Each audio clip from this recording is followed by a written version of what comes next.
ये जिंदगी अल्लाह ने दी है तो इस जिंदगी का एक मकसद है। चौराहों पर बैठ करके जिंदगी गुजारने के लिए रब ने नहीं भेजा है, फिल्में देखने के लिए रब ने दुनिया में नहीं भेजा है, गाली गलौज करने के लिए रब ने दुनिया में नहीं भेजा है, तेरी मेरी बुराई करने के लिए रब ने दुनिया में नहीं भेजा है। जरा समझो मेरे प्यारे, हमारा और आपका आने का मकसद क्या है? जिस नबी को हम और आप फॉलो करते हैं उनकी तालीमात क्या है? ये तो हमारी बात है, ये तो कुरान की बात है। लेकिन अमेरिका के उस सर्जन की बात मुझे याद आती है, अमेरिका के उस दानिश्वर की मुझे बात याद आती है। नाम उसका डॉक्टर माइकल हार्ड है। मैंने उसकी एक किताब को इंटरनेट पर देखा है, आप भी अगर इंटरनेट पर सर्च करेंगे तो डॉक्टर माइकल हार्ड ने जो किताब लिखी है उसका नाम द 100 है। उसने 100 ऐसे इंसानों को सेलेक्ट करा है, 100 ऐसे इंसानों की जिंदगी पर तबसरा किया है। याद रख लेना, एक इंसान की जिंदगी पर कुछ लिखने के लिए बहुत ज्यादा इल्म की जरूरत होती है, बहुत ज्यादा बसारत की जरूरत होती है। 100 इंसानों को माइकल हार्ड ने जमा किया है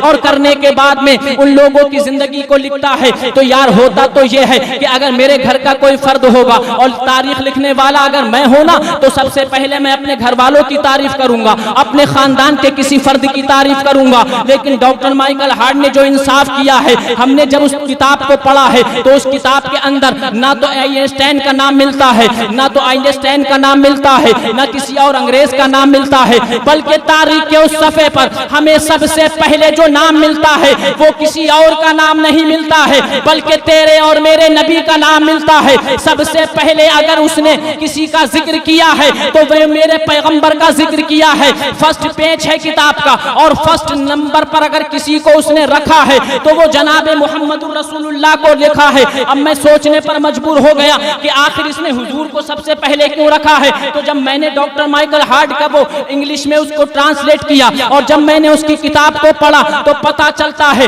डॉक्टर माइकल हार्ड कहता है अगर दुनिया में सबसे दयालु किसी को देखना हो तो वो आमना के लाल को देख लो, अगर दुनिया में सबसे बड़ा समाज सुधारक किसी को देखना हो तो वो आमना के लाल को देख लो। इसलिए कि पैगंबर जो अपनी जिंदगी गुजार करके गए हैं उनकी 63 साल जिंदगी है जिसमें 53 ईयर्स मक्कातुल मुकर्रमा में गुजारे हैं। 53 साल मेरे आका मक्कातुल मुकर्रमा में रहे और 10 साल मेरे आका मदीने तैयबा में रहे। कुल 63 साल की मेरी मुस्तफा की जाहिरी जिंदगी है। मेरे और आपके प्यारे नबी सल्लल्लाहु ताला अलैहि वसल्लम एक मिशन दे करके हमें गए हैं, उस मिशन पर हमें चलना है। आज बदतमीज किस्म के लोग हमारे दिलों से खिलवाड़ करते हैं। वो कहते हैं कि अगर मुसलमानों को खरीदना है तो पैसे से तो खरीद नहीं सकते हैं, पैसे दे करके भी इनको खरीदना चाहा लेकिन इनके दिलों से अजमत मुस्तफा ना निकल सकी। अब लोगों ने तरह तरह के हमले करना शुरू कर दिए हैं। कहीं कहीं से आवाज उठती है हुजूर की नामूस के लिए, हुजूर की इज्जत पर पहरा देने की बात उठती है, अल्लाह अकबर। लेकिन हम देखते हैं जब चौराहों पर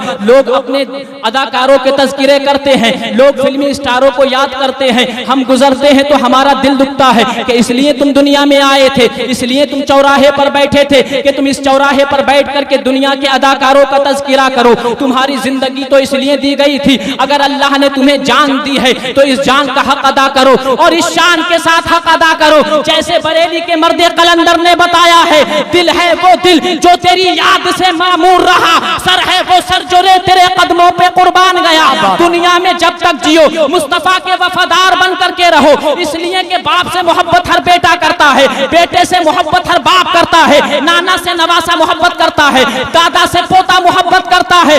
ये मोहब्बतें दुनिया तक महदूद रह जाएंगी। उलमा की खास तवज्जो, डॉक्टर नफीस साहब क़िबला की तवज्जो चाहता हूँ इस जुमले पर। आज दुनिया के अंदर प्रोपेगेंडे बनाए जा रहे हैं, मुसलमानों की नस्लों को कैसे खत्म किया जाए। तो इन लोगों ने, इन यहूदो नसारा ने हमारे बच्चों के हाथ में मोबाइल जैसी बला दे दी है और उसमें ऐसी ऐसी खुराफातें डाल दी है। आज हमारा 15 साल का जवान मोबाइल की लत में पड़ गया है, आज हमारा 20 साल का जवान मोबाइल को लेकर के परेशान है, सूखता जा रहा है, परेशान होता जा रहा है। न इसके बाप को इसकी फिक्र है, न इसकी माँ को इसकी फिक्र है। मैं पूछना चाहता हूँ, हर बाप का हक है वो रात की तन्हाई में अपने बेटे का जायजा ले, हर माँ का ये हक है रात की तन्हाई में उठ करके अपनी बेटी का जायजा ले और इस शान के साथ कि रात को मेरा बेटा क्या करता है, रात में मेरी बेटी क्या करती है। अगर आपको अपना घर सुधारना है, अगर आपको अपना समाज सुधारना है तो जो मिशन पैगंबर आज़म दे करके गए हैं उस मिशन पर अमल करते चले जाना और हुजूर की जिंदगी को अपने सामने रख लेना।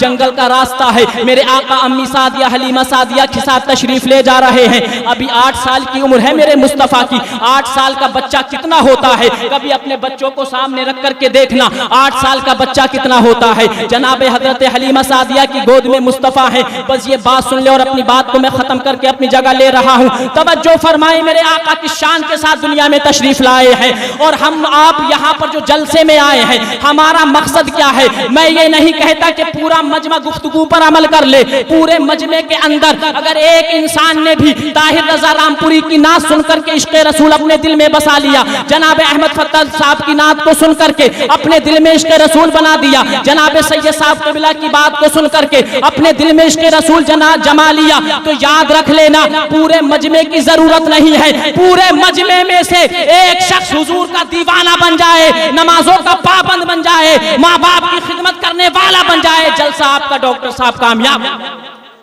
सुभान अल्लाह, माशाअल्लाह, जलसा कामयाब हो जाएगा। सबकी जरूरत नहीं है, सब अमल करें या ना करें, सब कर ले तो सोने पे सुहागा, सब ना कर सके तो इतना बड़ा स्टेज है, इतने लोग आए हैं, माँ बहनें भी सुन रही हैं। अगर एक शख्स भी मुस्तफ़ा की हदीस पर अमल कर ले और हुजूर से सच्ची मोहब्बत कर दे, हुजूर के खातिर दिनों रात रोता रहे, तड़पता रहे और अल्लाह की बारगाह में मुसल्ले पर बैठ करके ये दुआ करे, मौला कुछ देना या ना देना, मुस्तफ़ा का इश्क अता फरमा देना, तो याद रख लेना आप भी लाजवाब बन जाएंगे और आपकी आने वाली नस्लें भी लाजवाब बन जाएंगी। करोगे ऐसा? बोलो इंशाअल्लाह। हुजूर से मोहब्बत करोगे, हुजूर की नामूस के लिए तैयार रहोगे। प्रोपेगेंडे बन रहे हैं आपके खिलाफ, आप कहाँ उलझे हो? तेरी मेरी टांग खींचने में, तेरी मेरी गीबत करने में। आओ हुजूर के दीन को पढ़ो, हुजूर की तालीमात को पढ़ो। वो बात बता करके गुजर रहा हूँ, जनाब हजरत हलीमा सादिया देखती हैं कि दूर एक कुआं नजर आ रहा है। हुजूर 8 साल के हैं, मेरे आका सल्लल्लाहु ताला अलैहि वसल्लम। सीरत इब्ने हशाम में ये वाक़या भी मौजूद है और हुजूर की ये बचपन की जिंदगी का ये सुनहरा वाक़या भी मशहूर है। मेरे आका करीम सल्लल्लाहु अलैहि वसल्लम को अपनी गोद में लेकर के जनाब हजरत हलीमा सादिया धीरे धीरे खरामा खरामा उसी कुएं की तरफ बढ़ रही हैं। क्या देखती हैं हलीमा सादिया के कुएं के पास से रोने की आवाज आ रही है। हजरत हलीमा सादिया और करीब हुई तो जाकर के क्या देखती हैं, एक खातून कुएं के करीब बैठी है और ज़ारो कतार रो रही है। हजरत हलीमा सादिया कहती है, बहन रोने की वजह क्या है, आखिर तुम क्यों रोती हो? तो कहने वाली कहती है, वो रोने वाली खातून कहती है, ए आने वाली औरत सुनो सुनो, मेरा एक बच्चा था जो अल्लाह ने मुझे बड़ी मन्नतों के बाद अता फरमाया था,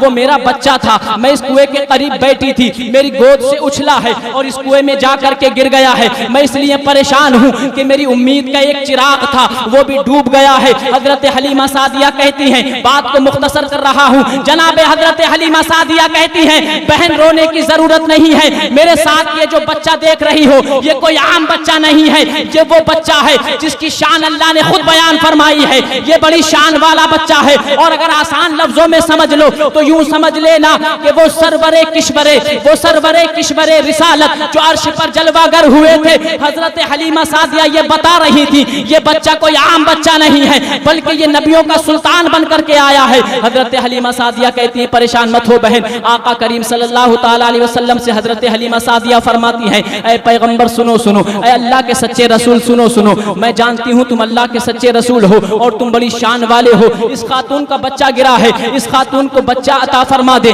मेरे आका करीम उस कुएं के करीब होते हैं, वो कुआं जो एक मुद्दत से सूखा पड़ा था, जिसके करीब से गुजरना कोई गवारा नहीं करता था, जिसका पानी तक पीना कोई गवारा नहीं करता था। मेरे आका करीम जैसे ही उस कुएं के करीब होते हैं और होने के बाद में मेरे आका करीम सल्लल्लाहु ताला अलैहि वसल्लम ने अपना लुआबे दहन उस कुएं में डाला है। कुएं के अंदर हुजूर का थूक शरीफ पड़ना था, लुआबे दहन पड़ना था। देखते ही देखते कुएं के अंदर उबाल आ जाता है, जोश आ जाता है, कुएं के अंदर का जो पानी था वो जोश मारने लगता है। और हजरत हलीमा सादिया ने भी देखा था और उस रोने वाली खातून ने भी देखा था कि हजरत हलीमा सादिया के एक इशारे पर, एक अर्ज पर हुजूर से अर्ज की थी हजरत हलीमा सादिया ने, हुजूर ने अपना थूक शरीफ उस कुएं में डाला है। यह हुजूर के बचपने का कमाल है। जैसे ही हुजूर ने अपना लुआबे दहन कुएं के अंदर डाला था, उस खातून का बच्चा जो कुएं के अंदर गिर गया था, हंसता मुस्कुराता पानी के साथ बाहर आ रहा है। उस खातून गोद में लिया, मुस्कुरा करके चल पड़ी। बरेली के आला हजरत इशारा करके बोल पड़े, गमज़दों को रजा मुज़्दा दीजिए के है, गमज़दों को रजा मुज़्दा दीजिए के है, बेकसों का सहारा हमारा नबी, बाखुदा खुदा का यही है दर, नहीं और कोई मफर मकर जो वहां से हो यही आगे हो, जो यहाँ नहीं तो वहां नहीं। वमा तौफीकी इल्ला बिल्लाह, अस्तगफिरुल्लाह। अस्सलामु अलैकुम।